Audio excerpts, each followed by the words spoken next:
Hello everyone, আসসালামু আলাইকুম। ফাহমিদাস মম ব্লগে তোমাদের সবাইকে ওয়েলকাম জানাচ্ছি। কাছে কিংবা দূরে যেখান থেকে আজকের ভিডিওটা দেখছো, আশা করি তোমরা সবাই ভালো আছো।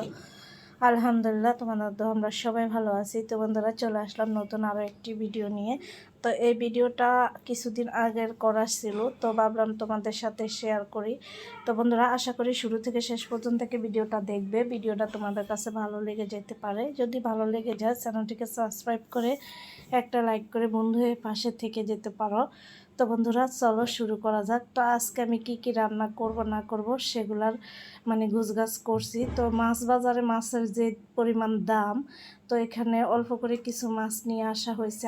আর মাছটা যখন ছোট হোক বড় হোক, যখন আনে, তখন কিন্তু একেবারে রান্না করে খেতে কিন্তু খুবই ভালো লাগে। ফ্রিজে রাখার পরে কিন্তু ভালো লাগে না। তো এখানে আমি আজকে কি কি রান্না করব সেগুলোই তোমাদেরকে একটু দেখাবো। রান্নার রেসিপিগুলো আলাদা করে দেখাবো না। তো এই যে রান্না বাড়া কিছু কিছু দেখাবো। তো মাছগুলো কেটে কুটে ধুয়ে পরিষ্কার করে চলে আসলাম রান্নার কাজে। তো এখানে আমি চিংড়ি মাছ দিয়ে ডাটা রান্না করব। তার জন্য আমি চিংড়ি মাছটাকে সব মশলা দিয়ে কষিয়ে নিচ্ছি। তো এই যে আমার চিংড়ি মাছটা কষানো হয়ে গেছে। তারপরে এখানে কেটে ধুয়ে রাখা আলু আর ডাঁটাটা দিয়ে দিব। তবে চিংড়ি মাছের সাথে কিন্তু ডাঁটাটাই খেতে ভালো লাগে। আর আমাদের বাসার তো ডাঁটা কেউই পছন্দ করে না, কিন্তু আমি আর আমার বাচ্চারা একটু খাই। তারপরে বাচ্চারা একবার খাওয়ার পরে আর বলে এগুলা খেতে ভালো লাগে না। তারপরে ওগুলো আমার খেতে হয়। আর আমার বড় মেয়ের তো ডাঁটা তরকারি দেখলে আর ভাত খাওয়া হয় না। তো যাক, ডাঁটাটা রান্না করতেছি।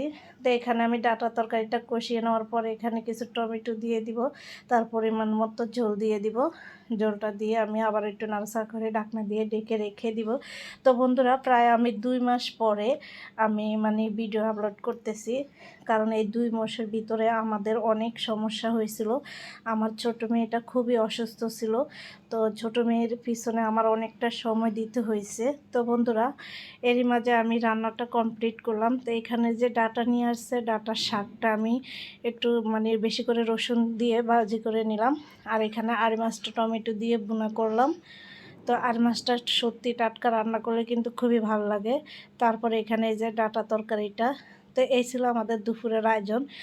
তো বন্ধুরা, পরিবারের কেউ যদি অসুস্থ থাকে তাহলে কিন্তু খুবই খারাপ লাগে, কিন্তু কোনো কাজই করতে ভালো লাগে না। তাই আমার ছোটো মেয়ের এত পরিমাণ অসুস্থ ছিল, তাই আমি কিছু করতে পারিনি, আর কোনো দিকে আমি সময় দিতে পারিনি। আমি আমার মেয়েটার দিকে সময় দিতে হয়েছে। তো বন্ধুরা, আজকে এই পর্যন্ত থেকে যদি ভিডিওটা ভালো লাগে অবশ্যই চ্যানেলটিকে সাবস্ক্রাইব করে দিবে। তো তোমরা সবাই ভালো থাকবে, সুস্থ থাকবে। আল্লাহ হাফেজ।